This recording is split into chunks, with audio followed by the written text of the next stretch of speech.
say you'll catch me. Promise that you'll catch me.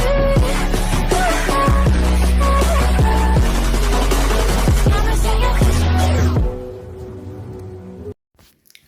Et bien bonjour, on se retrouve pour le débrief de l'USBCO qui rencontrait le Red Star au stade de la Libération. Ce débrief va être mieux car j'étais présent au stade. Alors tout d'abord la compo boulonnaise, faut pas écouter la composition qui était sur les applications de foot où il disait que c'était un 5-3-2.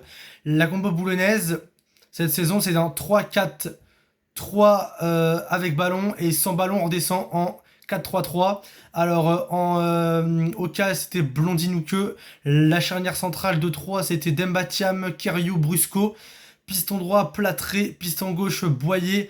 En milieu de terrain il y avait Nolan Binet et Geoffrey Bultel. En 10 il y avait Théo Epailly et Abdelhaj Bouch, et en pointe il y avait Benjamin Besic. Alors, tout d'abord quand je vous dis que ça c'était la compo avec ballon, et ben la compo sans ballon, Aurélien Plâtré et Boyer se mettent avec la défense. On pourrait croire que c'est une défense à 5, mais Antoine Kariou monte en 6 pour que le milieu de terrain il soit trop au milieu de terrain pour mettre un meilleur équilibre. Du coup la tactique sans ballon c'est Nouke au goal, à droite Plâtré, à gauche Boyer, en centrale Brusco et Thiam. En 6 c'est Kariou, en 8 Binet Bultel, à droite Bush, à gauche Epailly, et en pointe Benjamin Besic. Alors le match commence direct avec Kevin Cabral qui est lancé en profondeur, qui centre sur Damien Durand qui fait un poteau rentrant pour permettre au Red Star d'ouvrir le score. Le but, selon les sources comme Actu Ligue 2, le but serait hors jeu. En voyant le résumé, on voit pas trop le départ du joueur pour savoir s'il est hors jeu, mais on voit quand même que le joueur est quand même en avance, ce qui va nous faire croire qu'il y a un hors jeu. Bon, une erreur d'arbitrage, ça peut arriver, mais bon, si on se maintient pas pour 2 points, on pourra repenser à ce match, et cela pourra nous frustrer. Alors ensuite, dans le match, les Boulonnais vont dominer toute la première mi-temps. Enfin, pas dominer, mais les Boulonnais vont se procurer beaucoup d'actions comparé au Red Star. Avec Théo Epailly avant la mi-temps qui s'écroule juste au ras-bord de la surface. Ça aurait pu provoquer un penalty, mais bon, ça a provoqué un coup franc. Le Red Star ont eu chaud sur ce coup-là. En deuxième mi-temps, les Boulonnais vont vite réagir avec un cafouillage dans la défense du Red Star, et c'est Abdelhaj Bouch à la conclusion. Ensuite, sur la fin du match, les Boulonnais et les joueurs du Red Star auront des actions tous les deux. Les deux équipes auront plein d'actions, et les gardiens respectifs, Blondin ou que et Gaëtan, je crois que c'est son prénom, Gaëtan Poussin, vont être très importants pour leur équipe et vont faire des arrêts très très importants.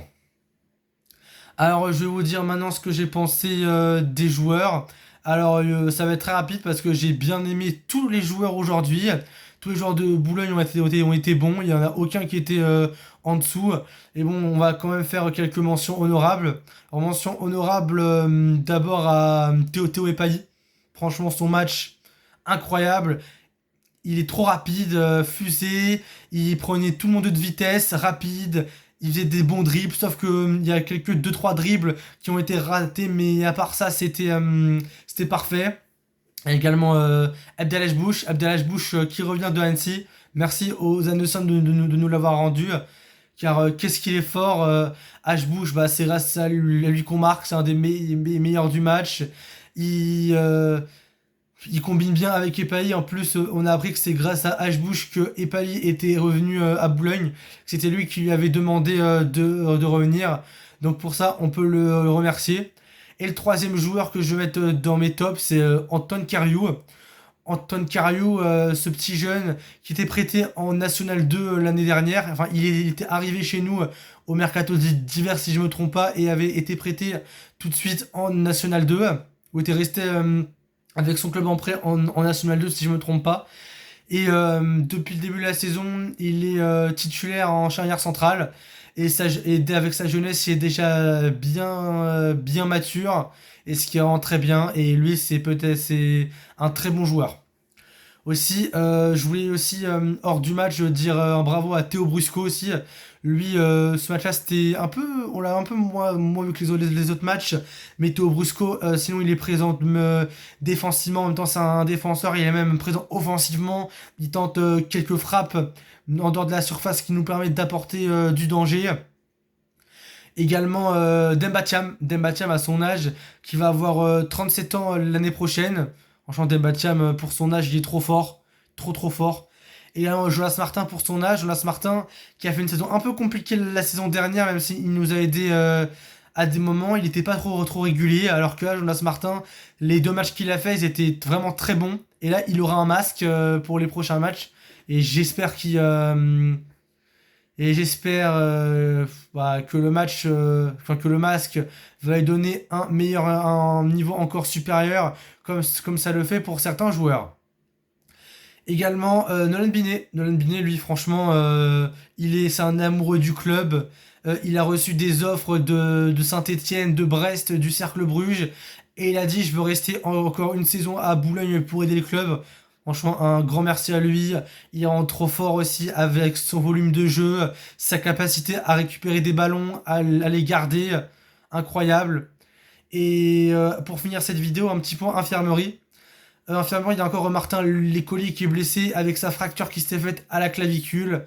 Également Noah Fatar qui est blessé encore quelques semaines, il me semble. Zoran Moko est encore en convalescence. Louis Iliadin est en rééducation. Et normalement, Jonas Martin devrait revenir face à Montpellier. Fin du débrief. Salut!